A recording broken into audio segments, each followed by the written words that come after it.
누가복음 2장 8절에서 14절까지의 말씀, 이 말씀을 저 여러분이 한 목소리로 같이 읽겠습니다. 그 지역의 목자들이 밤에 밖에서 자기 양떼를 지키더니 주의 사자가 곁에 서고 주의 영광이 그들을 두루 비추매 크게 무서워하는지라. 천사가 이르되 두려워하지 말라. 보라, 내가 온 백성에게 미칠 큰 기쁨의 좋은 소식을 너희에게 전하노라. 오늘 다윗의 동네에 너희를 위하여 구주가 나셨으니 곧 그리스도 주시니라. 강보에 사여 그 위에 뉘어있는 아기를 보리니 이것이 너희에게 표적이니라 하더니 호련히 수많은 천군이 그 천사들과 함께 하나님을 찬송하여 이르되 지극히 높은 곳에서는 하나님께 영광이요 땅에서는 하나님이 기뻐하신 사람들 중에 평화로다 하니라. 아멘. 네. 아까 예배 때도 목사님께서 말씀하셨는데요. 토요일 새벽에 저희 대한민국에 좋은 소식이 들려왔습니다. 월드컵을 보기 위해서 우리 집사님들하고 예전부터 막 준비해가지고 같이 응원합시다 라고 했는데 저는 전반 시작하자마자 졸려서 집으로 갔어요. 한 골을 먹고 났는데 계속 눈이 감기는 거예요. 그래가지고 뭐 이렇게 간식도 너무 많이 먹고 그래가지고 안 되겠다 싶어서 저는 또 이제 다음 날과 주의를 준비해야 되기 때문에 먼저 들어갔습니다. 들어가고 한참 자고 있다가 보니까 뭐 앞집, 윗집, 아랫집, 뭐 건너편집 막 소리를 너무 많이 크게 질르셔가지고 제가 깜짝 놀라서 깼어요. 그래서 이제 인터넷을 켜보니까 저희가 극적으로 16강에 진출했다는 소식을 들었습니다. 너무 기쁘더라고요. 제가 아마 교회에서 봤으면 저 아마 울었을 거예요. 저도 축구를 좋아합니다. 몸은 지금 이렇지만 예전에는 정말 잘했어요, 축구를. 근데 이렇게 보면 그런 기쁜 소식을 이렇게 전해주는 이러한 것들이 우리에게 참 큰 감동이 될 때가 있습니다. 16강 이렇게 기사를 계속 이렇게 보다 보니까 16강에 가장 우리의 승리의 주역 그러면서 그 포르투갈 대표팀의 호날두를 꼽더라고요. 그래서 왜 그런가 하면서 봤더니 공수에서 아주 저희에게 많은 도움을 준 것 같습니다. 보실지는 모르겠지만 이 자리를 빌어서 저도 대신 감사의 인사를 드리겠습니다. 우리가 정말 16강이 올라가는 것을 굉장히 많이 기다리지 않습니까? 월드컵이라는 거는 4년마다 한 번씩 열리는 대회입니다. 월드컵을 기다리는 것도 우리에게는 큰일인데 또 월드컵을 위해서 본선에까지 올라가는 그 준비하는 과정, 또 본선 리그에서 16강까지 올라가는 데에 대한 숱한 많은 고난들, 또 그 대표팀이 솔직히 그들이 자기네 더 간절할 것 같잖아요. 막 4년을 넘게 준비하고 또 막 벼르고 별러서 온갖 힘을 다 쏟아붓는 그 사람들이 더 많이 간절히 기다리지 않을까라고 합니다. 그래서 제가 벤자민 프랭클린의 이 명언을 제가 소개를 시켜드리려고 해요. 기다릴 줄 아는 사람은 바라는 모든 것을 가질 수 있다. 벤자민 프랭클린이 말한 것입니다. 100달러짜리 지폐에 보면 나오시는 분이 있잖아요. 지금 우리 전 세계를 통틀어서 가장 비싼 종이 찍혀 있는 분입니다. 기다릴 줄 아는 사람은 바라는 모든 것을 가질 수 있다. 이제 대림절을 이제 둘째 주로 맞고 있습니다. 대림절을 기다리는 동안 우리는 예수님을 생각을 하죠. 자, 대림절 이전에 이제 예수님이 오실 때에 이때쯤까지 과연 이스라엘 백성들은 무슨 생각을 하고 있었을까라는 것을 우리가 한번 생각해 보고자 합니다. 바벨론 포로에서 돌아오고 나온 이후에도 한 540년 가까이 그들은 메시아를 기다리고 있었어요. 그렇지만 그 540년 가까이 되는 그 시간 동안에 그들이 온전히 오늘 오실까? 내일 오실까? 하면서 손꼽아서 기다리고 있었을까 하는 것이죠. 메시아라고 하는 것, 그들의 조상을 거듭하며 입으로 전해져 왔던 우리의 구원자, 이스라엘의 왕으로 오실 분이 그들에게 어떠한 의미가 되었을까라는 생각을 오늘 한번 해보려고 합니다. 대림절을 맞아서 저희 아동부는 예수님께 생일 선물을 드리기로 했습니다. 곰곰이 생각해 보니까 왜 남의 생일에 지네들이 선물을 받는지 모르겠어요. 그래가지고 너희가 선물을 받는 대신에 너희도 예수님께 드릴 선물을 하자라고 해서 저희는 이제 성탄절까지 이렇게 아이들이 용돈을 모아서 앞으로 가지고 나오면 저희가 인제군의 불이웃돕기 성금을 하려고 합니다. 또 독일의 성탄절의 풍경을 보면 대림절이 시작할 때부터 엄마가 매일 이렇게 비어있는 방에 선물을 조그만 걸 하나씩 집어넣어요. 그럼 아이들은 그거를 성탄절에 열어볼 수가 있어요. 그게 너무 궁금하잖아요.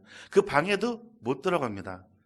그럼 아기가 한 달 동안 그것을 쳐다보고 있는 거예요. 선물이 하나씩 들어가는 거를. 포장되어 있는 이쁜 선물 상자가 하나씩 이제 거기로 들어갑니다. 그럼 아이는 예수님 오실 날을 너무너무 막 기다리고 있겠죠. 그래서 엄마랑 같이 그 대림절 성경 구절도 같이 읽으면서 성탄절을 기다립니다. 막상 딱 성탄절이 되잖아요. 그럼 그 안에 들어있는 게 그렇게 막 우리가 생각하는 좋은 선물이 아니에요. 뭐 초콜릿 하나, 아기자기한 선물들이 있어요. 그것을 한 달치를 아이가 다 열어보면서 기뻐합니다. 그리고 그 선물 중에 자기가 나눌 것을 또 고르고 합니다. 기다린다는 것 정말 기쁨이 있는 때입니다. 우리가 생각할 때 기다리는 것, 그것은 지겹고 힘들고 괴로운 것이 아니라 기쁜 기다림이 되어야 한다는 것이죠. 메시아를 기다리던 사람들은 기쁘게 기다린 것이 아닌 것 같아요. 왜요? 언제 오실지 몰랐거든요.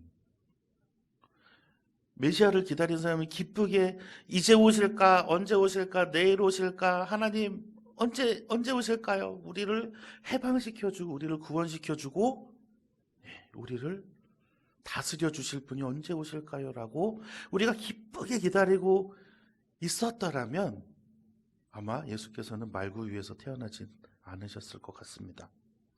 하지만 그래도 그들은 대를 이어서 사람들에게 전하며 기다리고 있었습니다. 미가 5장 2절의 말씀을 우리 한번 같이 읽어보겠습니다. 베들레헴 에브라다야, 너는 유다 족속 중에 작을지라도 이스라엘을 다스릴 자가 내게로 나올 것이라. 그의 근본은 상고에 영원에 있느니라. 아멘. 이스라엘 다스릴 자가 나온다라고 이야기를 하시면서 그의 근본은 어디에 있다고요? 영원에 있다라고 이야기합니다. 그건 무엇이에요? 하나님이라는 거죠. 태초부터 같이 계셨던 그분이 다스릴 자로 내려오신다고 분명히 말씀하고 있는 것이죠. 그것이 어디로 나오냐 하면 이사야 11장 1절에 말씀이 있습니다. 우리 한번 또 같이 읽어보겠습니다. 이새의 줄기에서 한 싹이 나며 그 뿌리에서 한 가지가 나서 결실할 것이요. 아멘. 이새의 뿌리라고 하면 다윗의 자손인 것이죠. 다윗은 왕이죠. 예. 왕의 후손에서 정말 이스라엘을 다스릴 자가 나올 것이다라고 말씀하고 있는 것입니다. 아까도 말씀드렸다시피 바벨론 포로 이후에 500년 이상 이제 메시아를 기다립니다. 하염없이 기다립니다. 성경에 쓰여지지 않았던 그 암흑기 한 400년 기간 동안에도 하염없이 기다리고 있어요. 그 400년이라는 기간이 정말 쉽지 않게 지나갑니다. 로마에 이제 지배를 받게 된 이후에 막 변절하는 사람도 생겼고요. 또 로마에 또 그 권력에 빌붙어서 또 거기에서 또 이 서민들의 삶을 또 힘들게 만들었던 사람도 있고요. 너무나 변해가면서 악해지는 사회 속에서도 불구하고 메시아를 기다리고 있는 사람들은 분명히 있었습니다.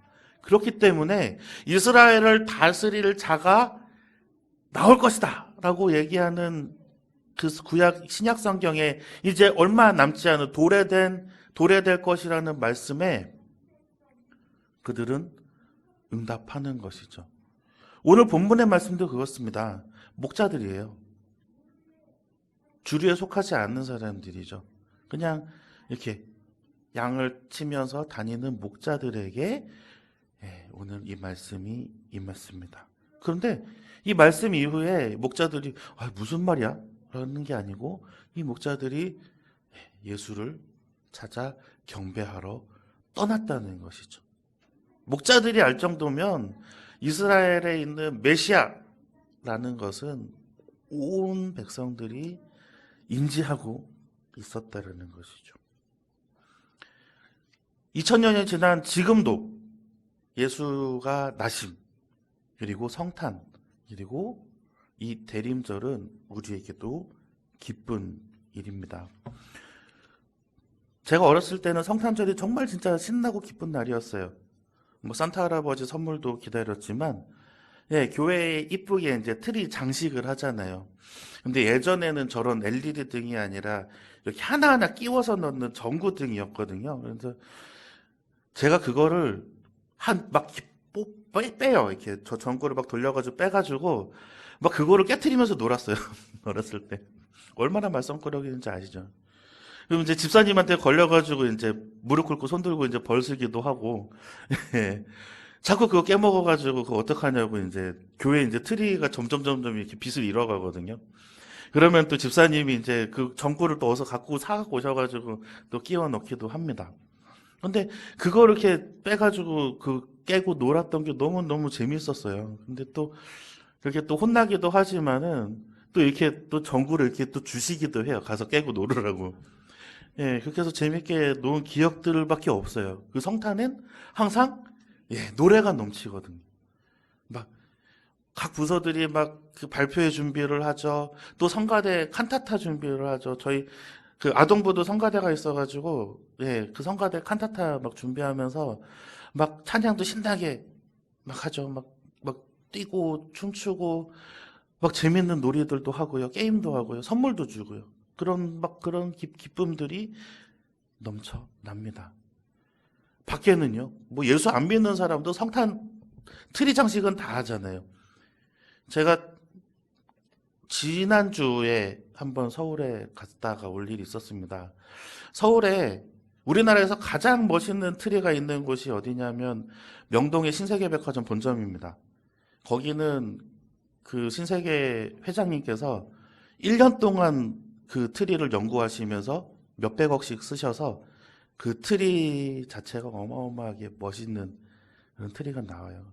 뭐 올해도 어김없이 정말 상상을 초월하는 트리 장식을 제가 보고 왔습니다. 아니 근데 저분은 교회를 다니실까라는 생각을 해봐요. 저렇게 돈을 많이 써가지고 어느 교회보다 더 멋있고 화려한 트리를 만드시는데 도대체 저 트리의 의미를 아실까라는 생각들도 해봅니다. 하지만 분명한 것은 어느 누구에게나 기쁜 날이라는 거죠. 즐거운 날이가 될 수가 있습니다. 그렇게 시간이 지나고 났는데 제가 신학교를 다니면서 어느 누가 쓴 글이 저의 좀 생각을 좀 바꿔 놓았던 계기가 한 번 있었어요. 성탄절에는 울어야 한다 라고 누가 시를 써놨더라고요. 우리들이 그렇게 죄를 져서 하나님께서 그 독생자를 찢어지는 마음으로 이 땅에 보내셨는데 너희가 그렇게 흥청망청 웃으면서 즐기면서 놀 때냐라고 이렇게 적어놨는데 정말 말이 그럴듯한 거예요. 울어야 되나? 성탄절에 좀 슬픈 음악을 들어야 되나라는 생각도 했습니다. 또 그 말들도 제가 같이 이제 사역하는 우리 선생님들과 또 성도님들과 같이 나눈 적도 있었습니다. 그 말도 맞죠. 틀린 말은 아닙니다. 우리를 위해서 오신 예수 그리스도가 어찌 보면 하늘에서 영광만 바라보시고 살 수도 있는데, 영광만 받으시고 계실 수 있는 것인데, 우리 때문에 이 땅에 오셨다라는 것 자체가 정말 우리에게는 너무나도 죄송하고, 죄송할 따름이 아닐 수가 없거든요. 그런데 우리가 다시 한번 뒤집어서 생각하면, 우리가 예수님께서 오시지 않았더라고 하면 우리가 정말 하나님 앞에서 온전하게, 선하게 하나님께서 원하시는 삶을 살아갈 수가 있었을까요? 절대로 아닙니다. 우리는 우리 안에 있는 악한 마음과 악한 성질을 우리가 인정해야 돼요. 우리는 죄를 지을 수밖에 없는 것을 인정을 해야 돼요. 그렇기 때문에 예수 그리스도께서 이 땅에 오셔서 우리를 회개함만으로도 다시 하나님께 돌아갈 수 있도록 해주신 거예요. 이전에 있었던 모든 죄들을 제사장이 피를 뽑고 그 안에서 피를 뿌리고 이런 것들을 통해서 이루어졌던 모든 것들이 그냥 우리가 하나님께 우리의 죄를 앞에 자복합니다, 회개합니다 하는 그 기도를 통해서, 회개하는 그 작업을 통해서만이라도 이제 하나님께서 너의 죄를 사하겠다라고 인정해 주실 그런 여건을 만들어 주시기에 오신 거거든요. 이것은 우리가 예수님을 통하지 않고서는 이 작업이 이루어질 수가 없어요. 그러면 우리가 죄는 계속 쌓입니다. 죄가 계속 쌓이면 어떻게 돼요? 하나님 앞에 나갈 수가 없어요. 내 죄가 너무나도 무거워서 하나님의 이름을 부를 수도 없어요. 나중에는. 왜요? 내가 너무나 더러워졌기 때문에. 그래서 우리가 지금 이제 예배를 통해서 우리의 경건 생활을 통해서 우리의 삶을 회개하고 다시 하나님께 돌아오는 작업을 할 수 있도록 이제 만들어 주신 것이 오늘 이 사건이죠. 오늘 말씀 2장 10절의 말씀을 우리 한번 같이 읽어보겠습니다. 천사가 이르되 무서워하지 말라. 보라, 내가 온 백성에게 미칠 큰 기쁨의 좋은 소식을 너희에게 전하노라. 아멘. 이 좋은 소식을 전하는 천사가 있죠. 아동부 친구들한테 한번 물어봤는데 한 녀석이 맞췄어요. 네. 좋은 소식을 전하는, 기쁜 소식을 전하는 천사가 누굴까요? 가브리엘이죠. 네. 성경에 보면은 천사들이 이렇게 나옵니다. 하지만 항상 이 기쁜 소식을 전하러 오는 천사는 가브리엘이에요. 그러면 전쟁을 주관하는 천사는 미카엘이라는 천사죠. 하나님의 심판자로 나오는 천사입니다. 만약에 우리가 울어야 되고 슬퍼해야 되고 막 이때 내가 뭐 반성해야 되고 막 하는 그러한 사건이었다고 하면 가브리엘이 오지 않았겠죠.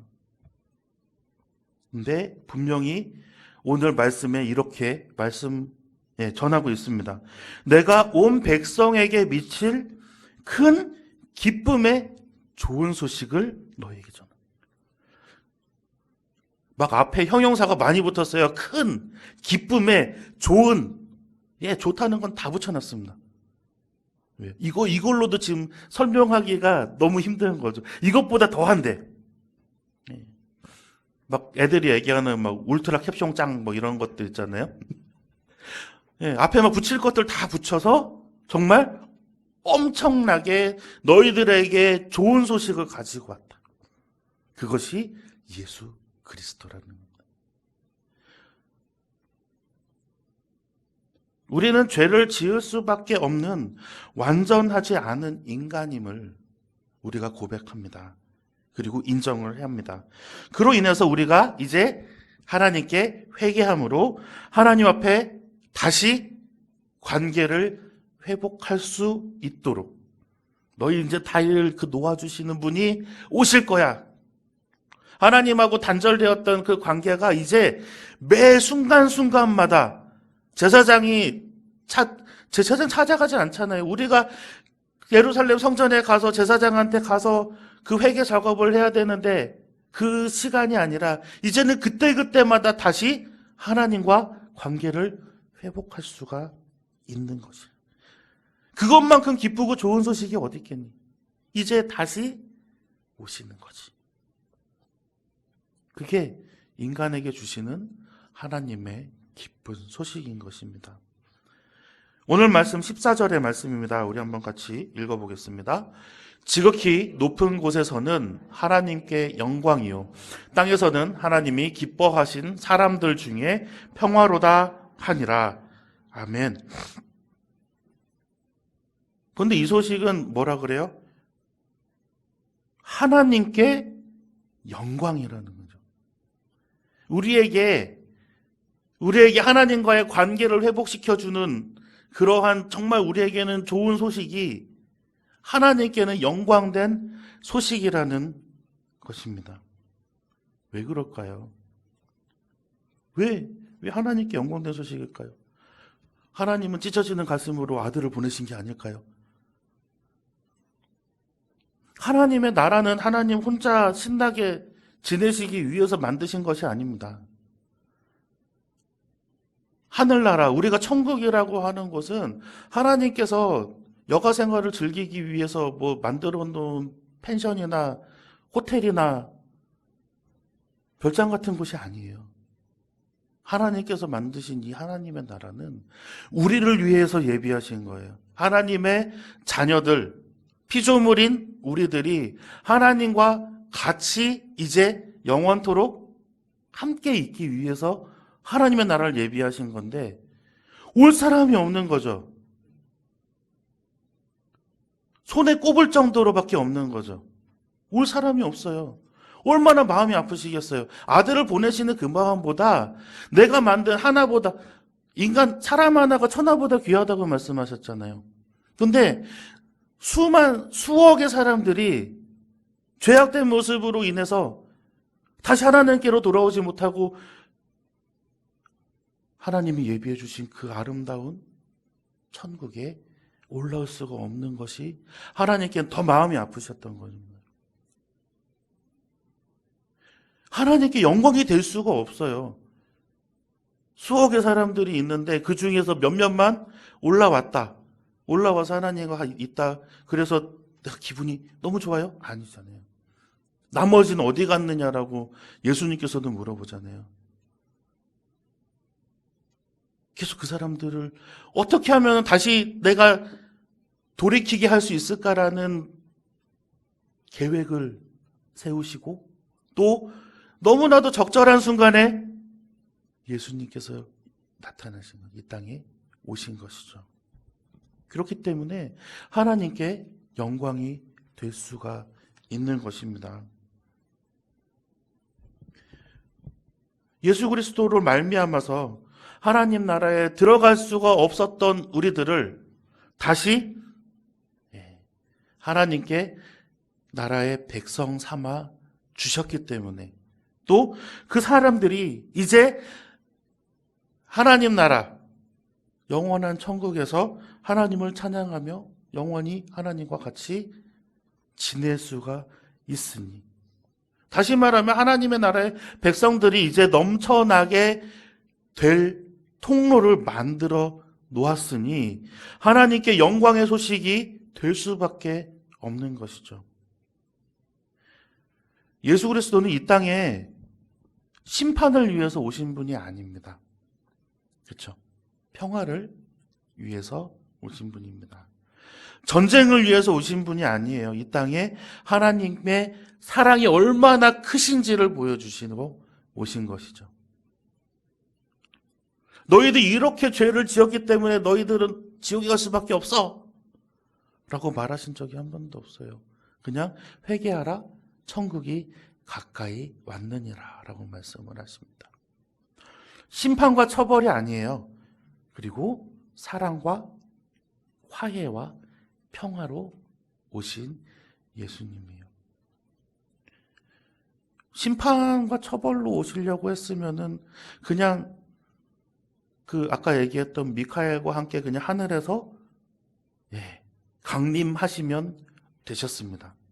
말씀만으로도 이 세계를 뒤집어 보실 수가 있으셨을 텐데 정말 작고 작은 아이의 모습으로 그리고 그 아이의 순수함 그대로 살아가시며 우리에게 하늘나라를 보여주셨거든요. 마가복음 2장 17절 말씀입니다. 화면에 띄워지는 대로 한번 같이 읽어보겠습니다. 예수께서 들으시고 그들에게 이르시되 건강한 자에게는 의사가 쓸데없고 병든 자에게라야 쓸데있느니라. 나는 의인을 부르러 온 것이 아니요 죄인을 부르러 왔노라 하시니라. 아멘. 우리는 의인이니까 우리는 의인이니까 예수님께서는 이제 죄인을 부르러 가셨겠네요. 라고 생각하십니까? 그 죄인들이 다 우리입니다. 너희 중에 죄 없는 자가 돌로 치라 라고 할 때 어느 누가 바닥에서 돌 집어가지고 가늠한 여자한테 돌을 집어 던진 사람이 없죠. 어느 누구도 예수님께서 말씀하시는 그 죄인에 속하지 않은 사람이 없습니다.